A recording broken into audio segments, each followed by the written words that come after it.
I'm Gloria. Sitting alone in my cozy apartment, running my fingers through the pages of my newly published book, I can't help but reflect on the long and arduous journey that led me here. It all seems like a distant nightmare now, but the scars, both physical and emotional, are still a part of me. I remember that fateful day when everything fell apart. The dining room was filled with an eerie silence, broken only by the creaking of the floorboards as my husband, Ethan, paced back and forth. His sister, Lily, had always been a financial burden on us. At first, I was more than willing to help, but her so-called emergencies turned out to be nothing more than impulsive shopping sprees. That morning, Lily texted me again, asking for my credit card. I knew I couldn't give in this time. When Ethan found out I refused, his face turned red with anger. Gloria, what were you thinking? She's my sister, and family helps each other. You're being selfish, he roared. I tried to reason with him, explaining that we had helped Lily countless times, but nothing had changed. She needed to learn to manage her finances on her own. But Ethan wouldn't listen. He was convinced that I didn't understand the concept of family responsibility. Later that afternoon, Lily showed up at our door, acting as if nothing had happened. I invited her in and tried to have a calm conversation with her. I told her that giving her the card again would only make things worse in the long run. But she just smirked and asked if Ethan approved of my decision. Just then, Ethan burst through the front door. His eyes were cold and filled with rage. Without a word, he picked up my freshly brewed coffee and flung it at me. The scalding liquid splashed across my face, neck, and shirt, searing my skin. I let out a scream of pain, and the room fell silent. Ethan then shouted at me, "If you won't give Lily the card, then get out of this house now." I looked up at him, tears streaming down my face. I couldn't believe the man I once loved had become such a stranger.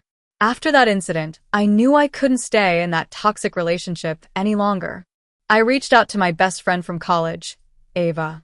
She had always been there for me, but I had distanced myself from her because Ethan didn't like me spending time with my friends. When I called Ava, she immediately sensed my distress. She told me to come stay with her and that we would figure things out together.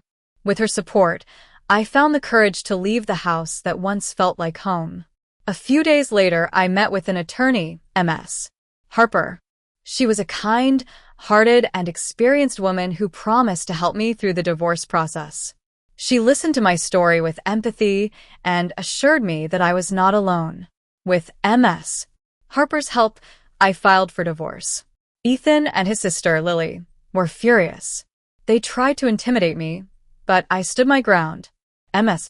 Harper reminded them that their threatening messages were enough for us to take stronger legal action. During the meeting at Ms. Harper's office, Ethan and Lily tried to make me feel guilty, but I was determined to start a new life. I told them that I couldn't live under their control anymore.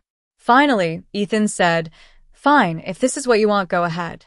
But don't think it'll be easy." After the meeting, I started to rebuild my life. Ava helped me find a small apartment in a quiet neighborhood. It was cozy and warm, and it felt like a new beginning. I also found a job at a small bookstore called the Book Nook, owned by an elderly woman named Mrs. Jenkins. Mrs. Jenkins was a kind and understanding woman. She welcomed me with open arms and gave me a chance to work at her store. Working at the Book Nook was like therapy for me. I rediscovered my love for books and the simple joys of life. One day, while I was organizing the bookshelves, Mrs. Jenkins came up to me and said, "Gloria, I know you've been through a lot, but this place will always be a safe haven for you." Her words touched my heart, and I felt grateful to have her in my life. As time went on, I started writing again. It was a dream I had long buried. I opened my old laptop and began typing, slowly at first, but with each word, I felt a sense of liberation. I remembered my childhood dream of becoming a writer, and I knew it was time to pursue it. One afternoon, I received a call from Ms. Harper. She told me that the court had finalized my divorce. I felt a weight lift off my shoulders. It was not just a legal victory, it was the start of a new chapter in my life. I continued to work hard on my writing. I submitted my manuscript to a few publishers, and to my surprise, I received an email from a well-known publisher. They were impressed by my story and wanted to work with me to publish it. The day my book was published was a dream come true. Ava and MS. Harper hosted a small celebration at the Book Nook. Surrounded by friends and loyal customers, I felt a sense of pride and happiness that I had never felt before. Looking back on my journey, I realized that sometimes we have to go through the darkest times to find our true selves. I am no longer the woman who is controlled and manipulated. I am Gloria, the author of my own story, and I am ready to face whatever the future holds.